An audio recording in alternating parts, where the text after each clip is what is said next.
넓은 펜트하우스 창가에 서서 서울의 야경을 바라보고 있는 차민국 회장의 뒷모습이 보인다. 60대 중반의 나이지만 여전히 꼿꼿한 자세와 날카로운 눈빛을 유지하고 있다. 그의 바로 뒤에는 한 걸음 떨어진 채 정장을 입은 젊은 경호원 서준호가 묵묵히 서 있다. 민국은 한참 동안 침묵을 지켜오다 갑자기 입을 연다. 준호 씨, 자네는 가족이 있나? 갑작스러운 질문에 준호는 잠시 당황하지만 곧 침착한 목소리로 대답한다. 없습니다, 회장님. 고아원에서 자랐습니다. 민국은 준호를 돌아보지 않은 채 담담하게 말을 이어간다. 그렇군. 난 가족이 있었지만 지금은 혼자야. 아내는 오래전에 떠났고 아들은 찾지 못했네. 그의 목소리에는 수십 년의 세월이 담겨 있었다. 오늘도 그는 과거의 기억 속으로 서서히 빠져들고 있었다. 차민국 회장, 대한민국 최고의 건설회사 태산건설의 창업자이자 회장. 그가 이룬 성공은 누구나 부러워할 만한 것이었지만 그 화려한 성공 뒤에는 아무도 모르는 깊은 상처가 숨겨져 있었다. 민국은 다시 창가를 바라보며 과거로 시선을 돌린다.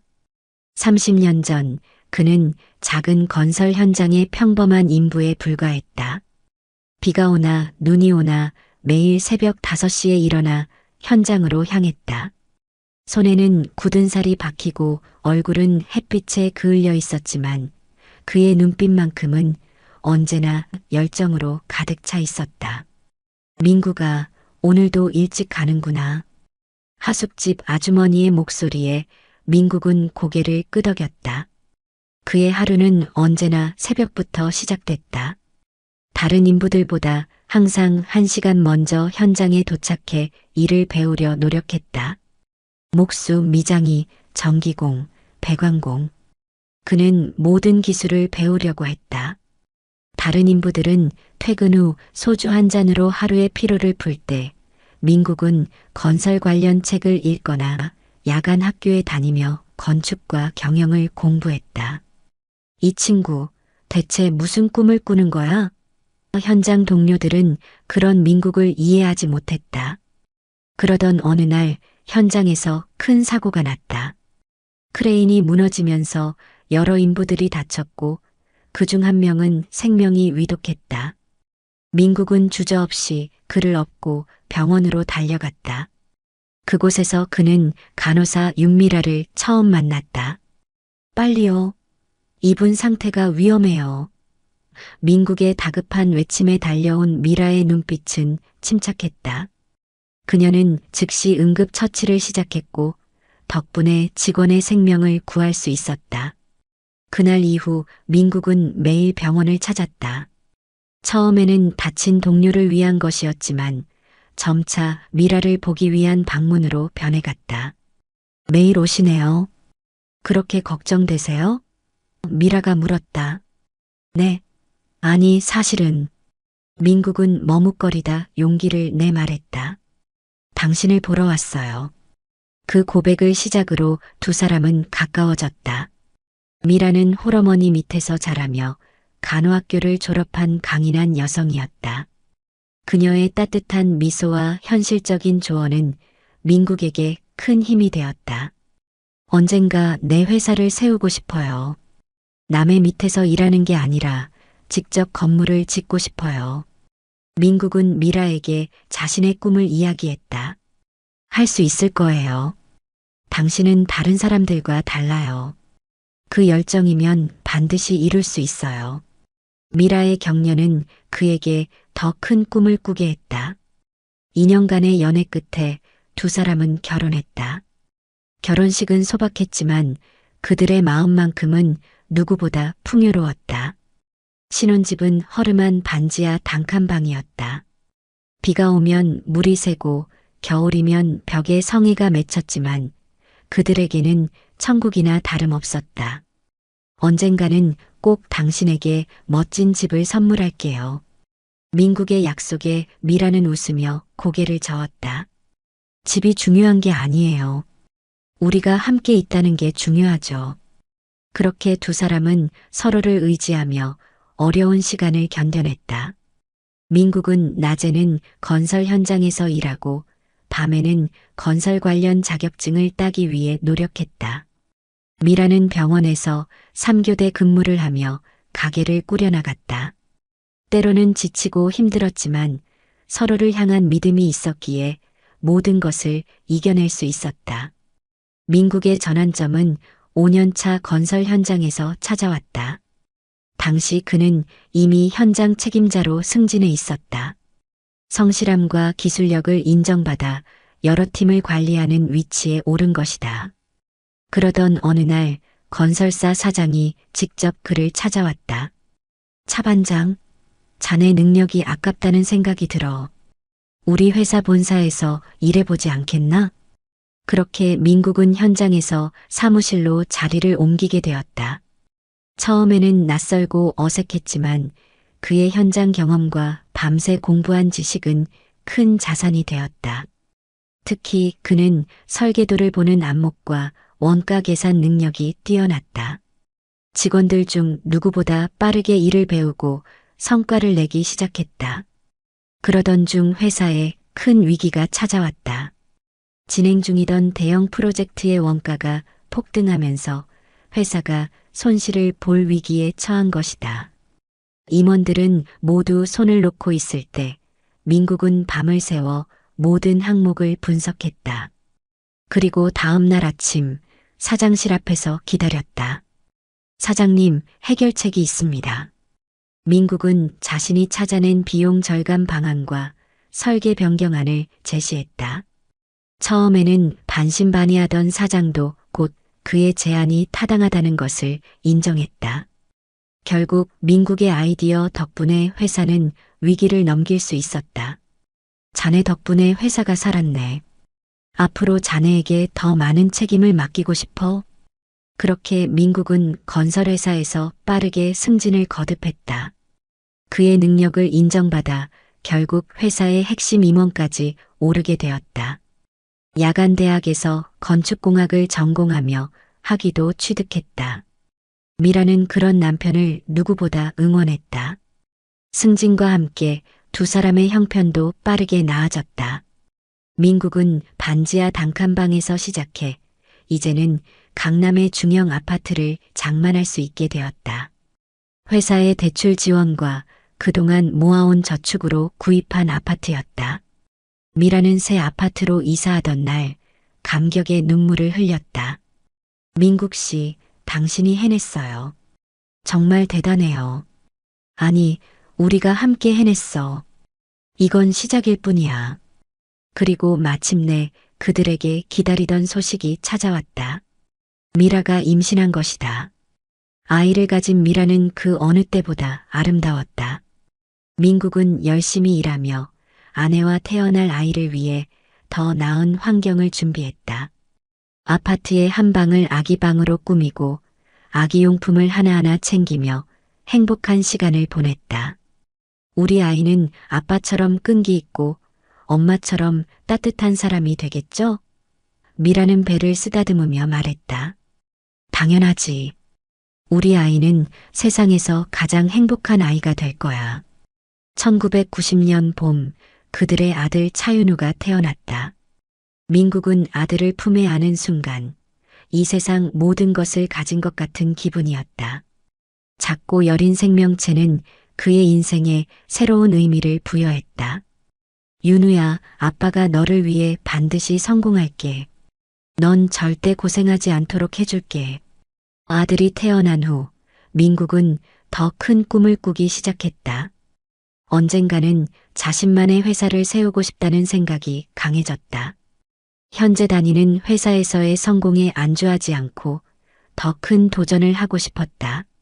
그러나 가족을 위한 안정적인 수입이 필요했기에 쉽게 결정을 내리지 못했다. 그렇게 3년이 흘렀다. 윤우는 건강하게 자라 이제 말도 제법 하고 뛰어다니는 활발한 아이가 되었다. 민국은 회사에서 중역까지 올라 안정적인 위치에 있었지만 자신의 꿈을 향한 갈망은 더욱 커져만 갔다. 1993년 민국은 마침내 결단을 내렸다. 그동안 일하며 쌓아온 경험과 인맥, 그리고 비교적 안정된 재정 상태를 바탕으로 자신의 건설회사를 세우기로 한 것이다. 회사 이름은 태산건설. 산처럼 흔들리지 않는 단단한 기업을 만들겠다는 그의 의지가 담긴 이름이었다. 당신 정말 회사를 그만둘 거예요? 미라가 걱정스럽게 물었다. 응, 더 늦기 전에 도전해봐야 할 것 같아. 회사를 다니다 보면 내 꿈을 위한 시간이 계속 미뤄질 것 같아서.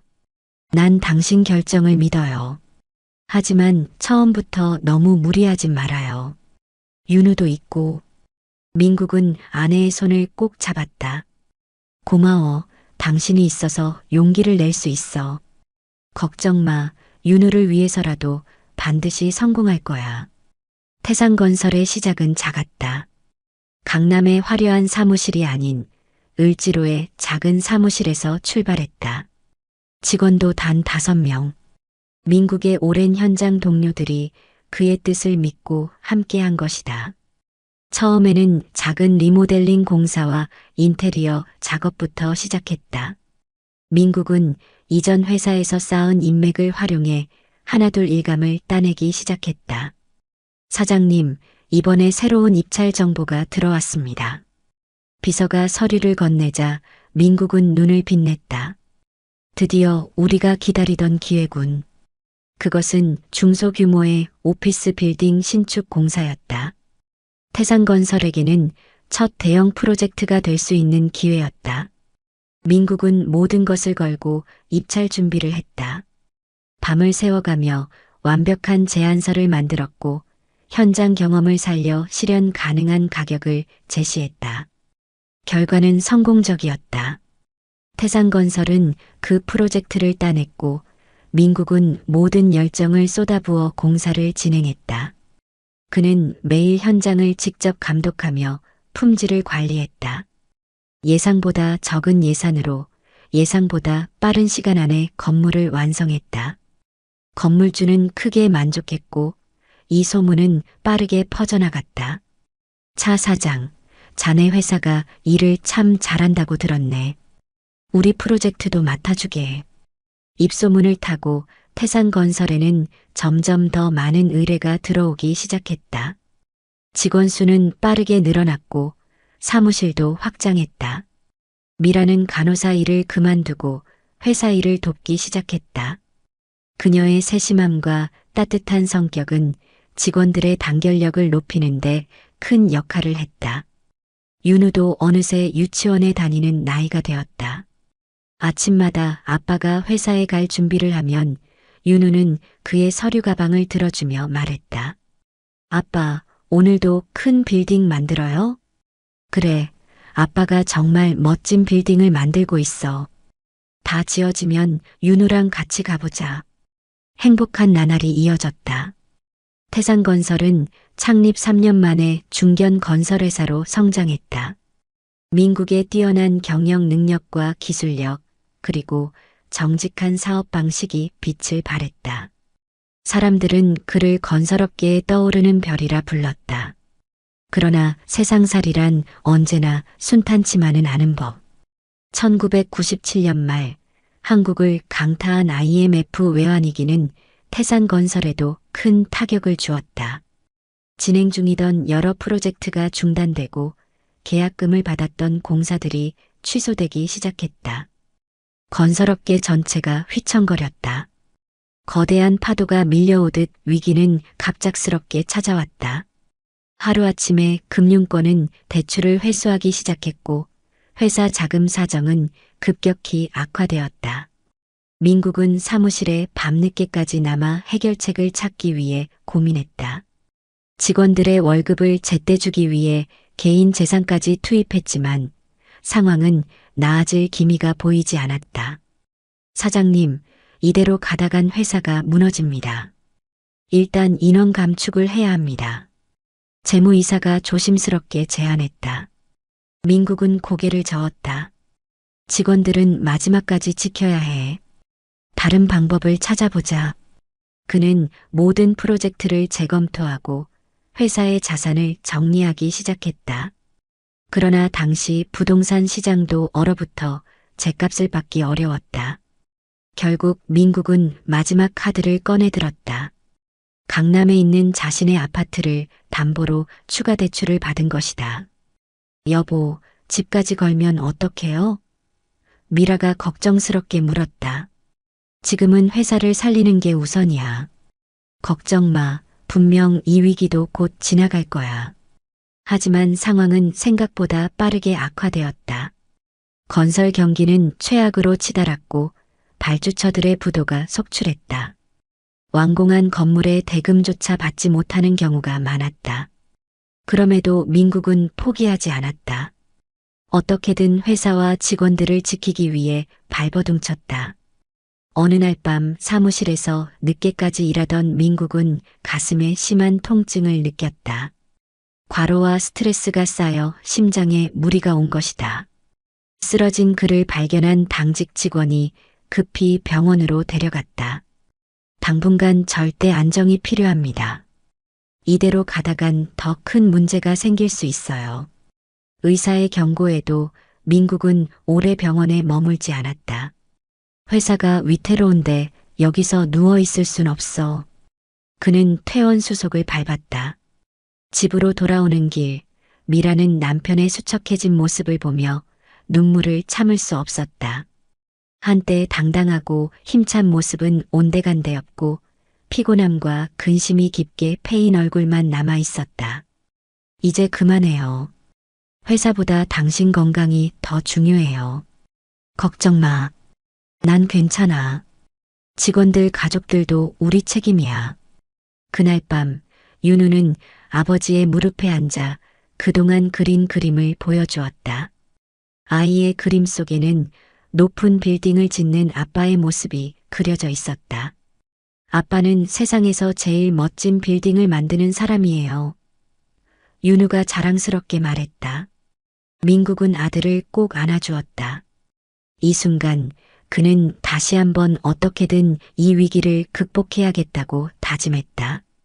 그러나 다음 날 민국의 사무실에 검은 양복을 입은 남자들이 찾아왔다. 그들은 사채업자들이었다. 은행 대출이 막히자 민국은 어쩔 수 없이 높은 이자의 사채를 썼고 이제 그 기한이 다가온 것이다. 차 사장님, 기한이 지났습니다. 이제 원금과 이자를 모두 갚으셔야 합니다. 조금만 더 시간을 주십시오. 곧 자금이 들어올 예정입니다.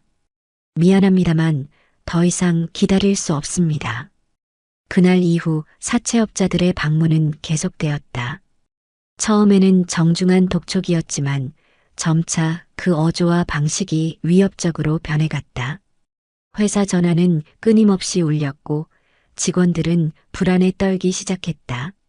그러던 어느 날 밤 태산건설 사무실 앞에 검은색 승용차가 서더니 3명의 남자가 내렸다. 그들은 사무실 유리문을 거칠게 두드렸다. 마침 늦게까지 일하던 민국이 문을 열었다. 차 사장, 인내심이 바닥났네. 이제 남은 방법은 하나뿐이야.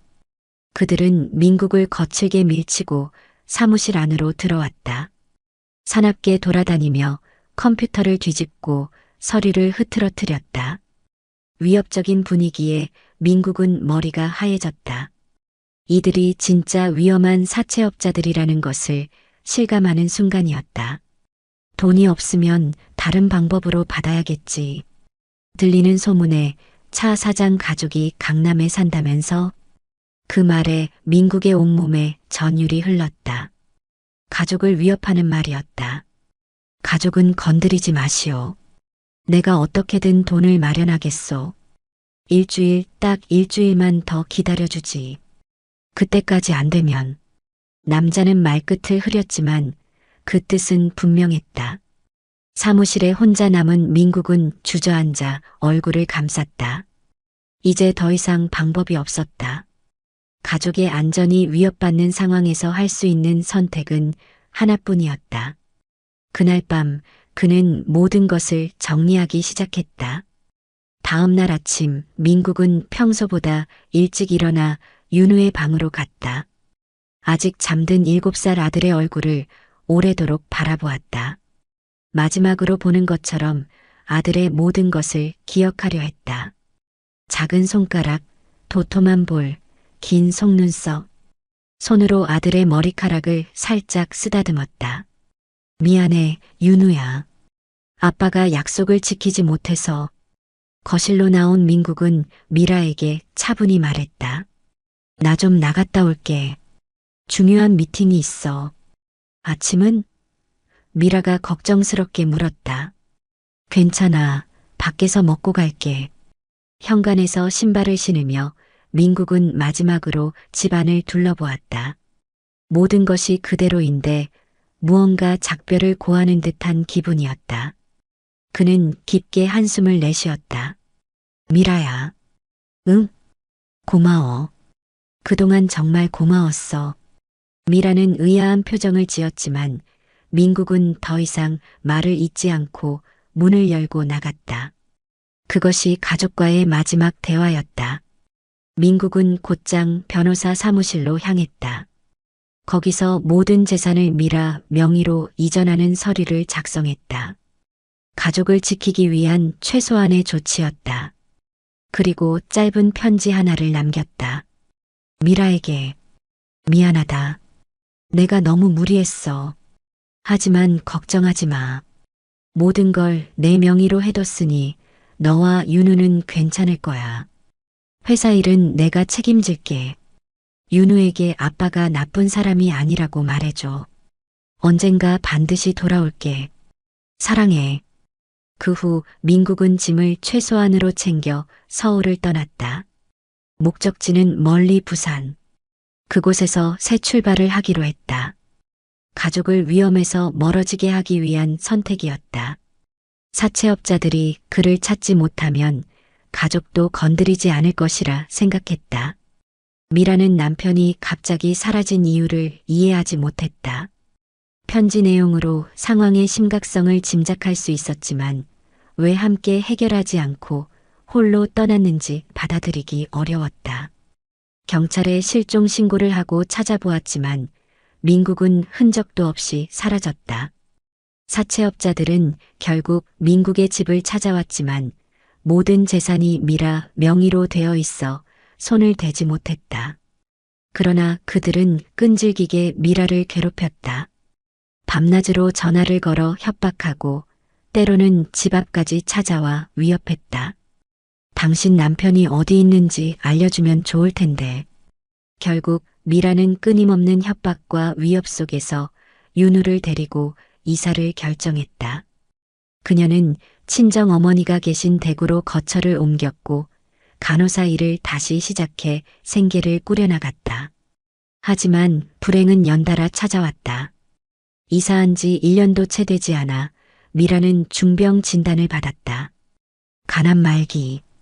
이미 몸 곳곳에 전이가 된 상태였다. 그녀는 윤우의 미래를 걱정했다. 자신이 떠난 후 아이를 돌봐줄 사람이 필요했다. 하지만 친정 어머니도 이미 연로하셨고 남편은 종적을 감춘 상태였다. 미라는 마지막 선택을 해야 했다. 윤우야, 엄마가 잠시 병원에 있어야 해. 이모 집에서 지내는 거 어떨까? 윤우는 엄마와 떨어지기 싫었지만 미라의 상태는 점점 악화되었다. 결국 윤우는 미라의 오랜 친구인 송이모 집에 맡겨졌다. 그러나 송이모는 몇 달 후 해외 이주를 결정했고 윤우는 다시 불안정한 상황에 처했다. 생의 마지막 순간 미라는 아들을 위한 마지막 결정을 내렸다. 좋은 보육원을 찾아 윤우를 맡기기로 한 것이다. 어쩌면 그곳에서 민국이 돌아와 아들을 찾을 수도 있을 거라는 희망을 가졌다. 윤우야, 언젠가 아빠가 널 찾으러 올 거야. 그때까지 씩씩하게 지내야 해. 미라는 마지막 힘을 다해 아들에게 아버지의 사진과 함께 편지 한 장을 남겼다. 그리고 그해 겨울, 그녀는 눈을 감았다. 8살이 된 윤우는 한별 보육원에 맡겨졌다. 처음에는 매일 밤 엄마를 그리워하며 울었지만 점차 보육원 생활에 적응했다. 그는 자신의 상황을 이해할 나이가 아니었다. 다만 언젠가 부모님이 자신을 데리러 올 것이라는 희망을 품고 하루하루를 살아갔다. 한편 부산으로 간 민국은 처음부터 다시 시작했다. 현장 일용직부터 시작해 작은 하청업체에서 일하며 차근차근 경력을 쌓았다. 사채업자들의 추적을 피하기 위해 강민석이라는 가명을 사용했다. 그렇게 5년이 지났다. 부산에서의 민국은 성실함과 기술로 인정받으며 점차 자리를 잡았다. 다시 작은 건설회사를 차려 사업을 시작했고 이번에는 무리한 확장 없이 안정적으로 성장해 나갔다. 10년 만에 그는 부산 건설업계에서 알아주는 중견 기업가가 되었다. 사업이 안정되자 민국은 마침내 가족을 찾기로 결심했다. 사채업자들의 위협도 이제는 지난 일. 그는 가족이 여전히 서울의 그 집에 살고 있기를 바라며 고향으로 향했다. 하지만 그곳에는 이미 다른 가족이 살고 있었다. 그는 미라의 친정을 찾았고 그곳에서 모든 비극적 소식을 듣게 되었다. 미라의 병과 죽음, 그리고 윤우가 보육원에 맡겨졌다는 사실까지. 한별 보육원이라고 했나요? 민국의 눈에 눈물이 고였다. 하지만 한별 보육원에 도착했을 때 또 다른 충격이 기다리고 있었다. 윤우는 이미 그곳을 떠난 지 오래였다. 보육원 측에서는 몇 년 전 입양이 되었다고 했지만 입양 가정의 정보는 공개할 수 없다고 했다. 제 아들입니다. 찾을 권리가 있지 않습니까? 죄송합니다만 법적으로 입양 가정의 정보는 보호되어야 합니다. 민국은 무너져 내렸다. 세상 모든 것을 다 가진 것 같았지만 정작 가장 소중한 가족을 영원히 잃은 것만 같았다. 그는 모든 방법을 동원해 윤우를 찾으려 했지만 입양 기록은 철저히 비밀로 유지되어 있었다. 깊은 상실감에 빠진 민국은 다시 모든 것을 정리하고 서울로 돌아왔다. 부산에서의 사업을 매각하고 모든 자원을 동원해 태산건설을 다시 세웠다. 이번에는 과거의 실패를 교훈 삼아 더 철저하게, 더 신중하게 사업을 진행했다. 성공을 위한 집념이 그를 밀어붙였다. 어쩌면 크게 성공해 이름을 알리면 윤우가 자신을 찾아올지도 모른다는 희망이 있었다. 20년이 흐른 2023년 태산건설은 대한민국 5대 건설회사 중 하나로 성장했다. 차민국은 건설업계의 혁신가이자 자수성가한 기업인으로 널리 알려졌다. 그의 성공 스토리는 많은 이들에게 귀감이 되었지만 누구도 그가 매일 밤 아들과 아내의 사진을 보며 눈물 흘린다는 사실은 알지 못했다. 회장님, 새 경호원이 도착했습니다. 비서가 민국의 사무실 문을 두드렸다. 들어오게 하게. 민국은 창가에서 고개를 돌렸다. 문이 열리고 30대 중반의 젊은 남자가 들어왔다. 키가 크고 체격이 좋았으며 깔끔한 정장 차림에 예의 바른 자세가 인상적이었다. 안녕하십니까, 회장님. 서준호라고 합니다. 오늘부터 회장님의 경호를 맡게 되었습니다. 민국은 새 경호원을 유심히 살펴보았다. 특별히 눈에 띄는 점은 없었지만 어딘가 모르게 친근한 느낌이 들었다. 자네 이전에는 어디서 일했나? 대통령 경호처에서 5년, 그리고 해외 VIP 경호 업무를 3년 했습니다. 좋아. 자네를 추천한 사람이 자네 실력을 높이 평가하더군. 기대하고 있겠네. 그렇게 서준호는 차민국의 전담 경호원이 되었다. 처음에는 형식적인 관계였지만 시간이 지날수록 민국은 준호에게 이상한 친밀감을 느꼈다. 특히 그의 진지하고 성실한 모습은 젊은 시절 자신을 떠올리게 했다. 준호는 맡은 일에 최선을 다했다. 민국의 일정을 완벽히 파악하고 항상 한 발 앞서 모든 상황을 대비했다. 그는 단순한 경호 업무 외에도 회장의 건강을 챙기고 때로는 개인적인 용무까지 도왔다. 준호 씨, 자네는 가족이 있나? 어느 날 민국이 문득 물었다. 없습니다, 회장님. 고아원에서 자랐습니다. 그 말에 민국은 가슴이 찔린 듯 했다. 그의 아들 윤우도 지금쯤 준호와 비슷한 나이일 것이다. 그도 이렇게 홀로 자랐을까? 그 생각에 민국은 준호에게 더 각별한 관심을 갖게 되었다. 6개월이 지난 어느 날 태산건설의 중요한 프로젝트 발표회가 열렸다. 민국은 직접 단상에 올라 신규 프로젝트를 소개하고 있었다. 준호는 평소처럼 무대 옆에서 경계를 늦추지 않고 회장을 지켜보고 있었다. 그때였다. 관중석에서 갑자기 한 남자가 벌떡 일어나 소리를 질렀다. 차민국, 내 때문에 내 인생이 망했다. 다 갚아줄 거야. 그리고 남자는 재킷 안에서 무언가를 꺼내기 시작했다. 순간적으로 준호는 그것이 위험한 물건임을 직감했다. 그는 지체 없이 무대로 뛰어올라 민국을 몸으로 감쌌다. 조심하십시오, 회장님. 바로 그 순간 날카로운 물체가 날아와 준호의 어깨를 관통했다. 흉기였다. 준호는 고통을 참으며 민국을 무대 뒤로 대피시켰다. 경호팀과 경찰이 즉시 범인을 제압했고 준호는 응급 처치를 받았다. 준호, 괜찮나? 빨리 병원으로 데려가게 해. 민국은 준호의 상태를 걱정했다. 괜찮습니다, 회장님. 깊지 않은 상처입니다. 병원으로 이동하는 차 안에서 민국은 준호의 손을 꼭 잡았다. 목숨을 걸고 자신을 지켜준 이 젊은이에게 말로 표현할 수 없는 고마움을 느꼈다. 병원에 도착한 후 의사는 준호의 상처를 살폈다. 다행히 주요 기관은 피했지만 꽤 깊은 자상이었다. 응급 처치 후 준호는 병실로 옮겨졌고 민국은 그의 곁을 지키며 밤을 샜다. 왜 그렇게 위험을 무릅쓰고 나를 지켰나? 자네 목숨이 위험할 수도 있었는데. 민국이 조용히 물었다. 준호는 희미하게 웃었다. 그게 제 일이니까요. 게다가 회장님은 제게 특별한 분입니다. 특별하다니? 제가 고아원에서 자랐다고 말씀드렸죠. 사실 태산건설이 후원하는 장학 프로그램 덕분에 제가 공부를 계속할 수 있었습니다. 그 은혜를 갚고 싶었습니다. 민국은 놀랐다.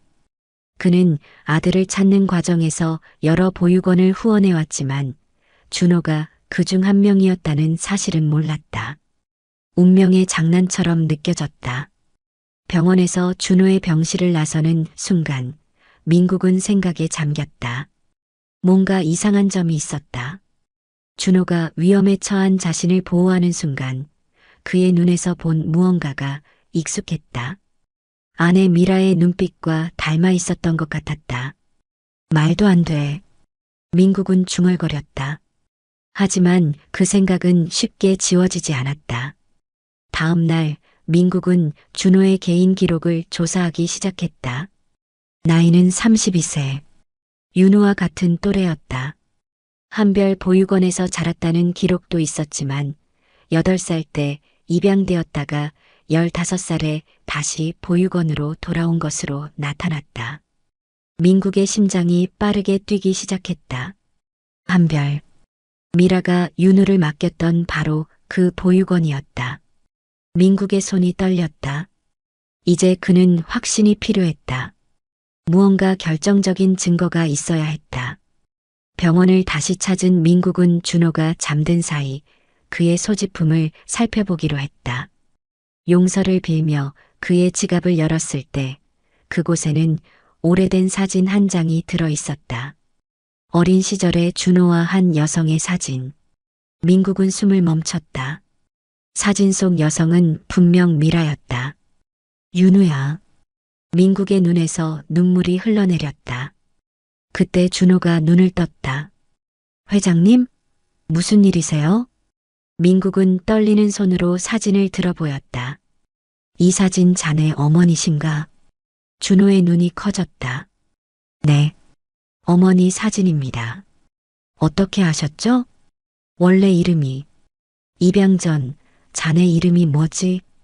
차윤우였습니다. 준호는 놀란 표정으로 물었다. 하지만 어떻게 아셨습니까? 민국은 더 이상 감정을 억누를 수 없었다.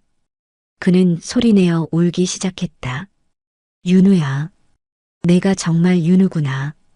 준호는 어리둥절한 표정이었다. 회장님 무슨 말씀이신지.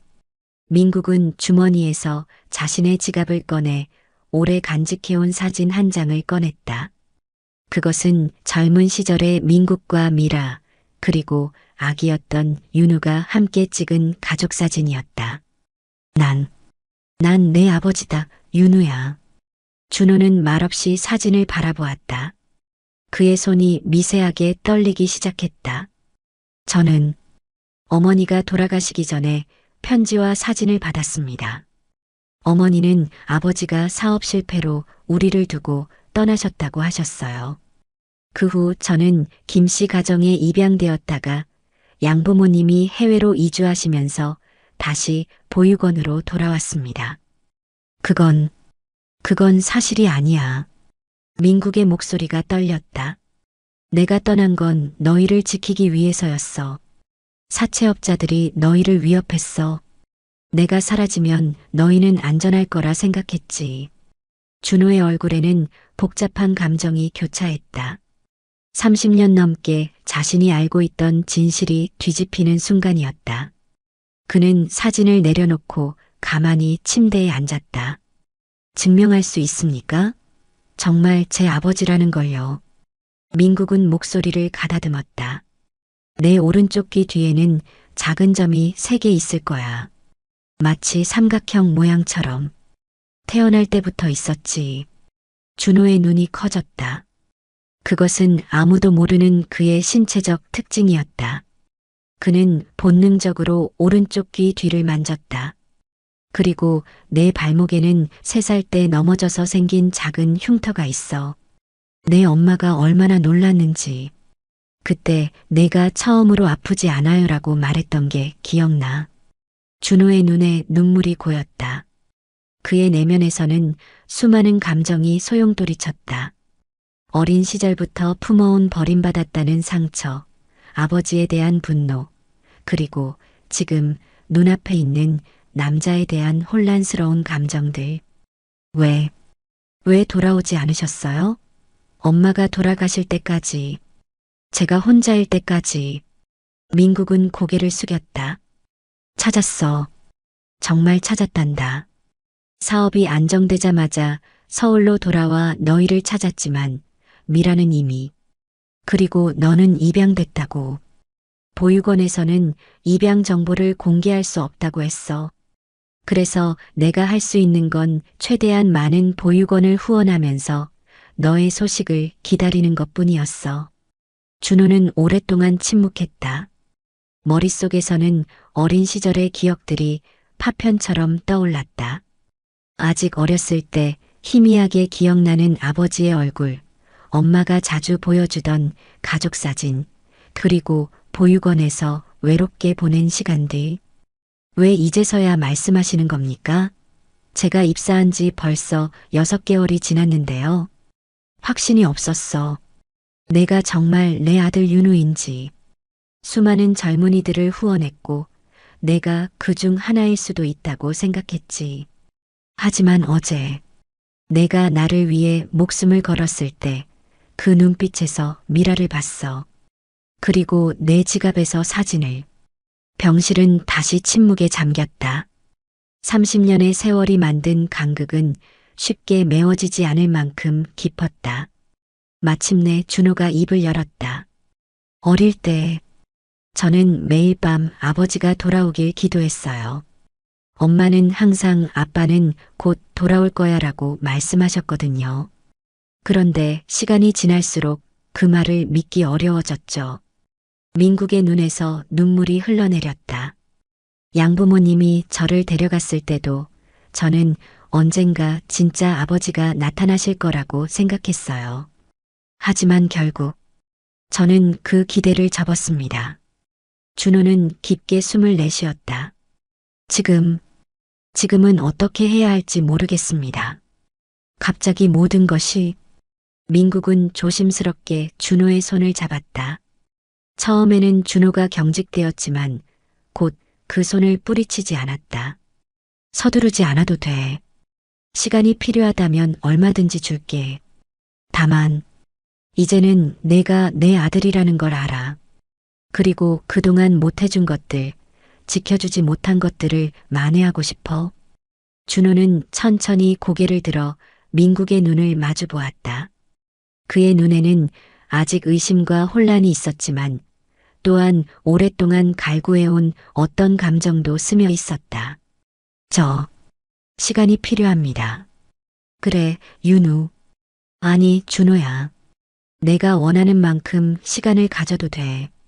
그날 이후 두 사람의 관계는 미묘하게 변화했다.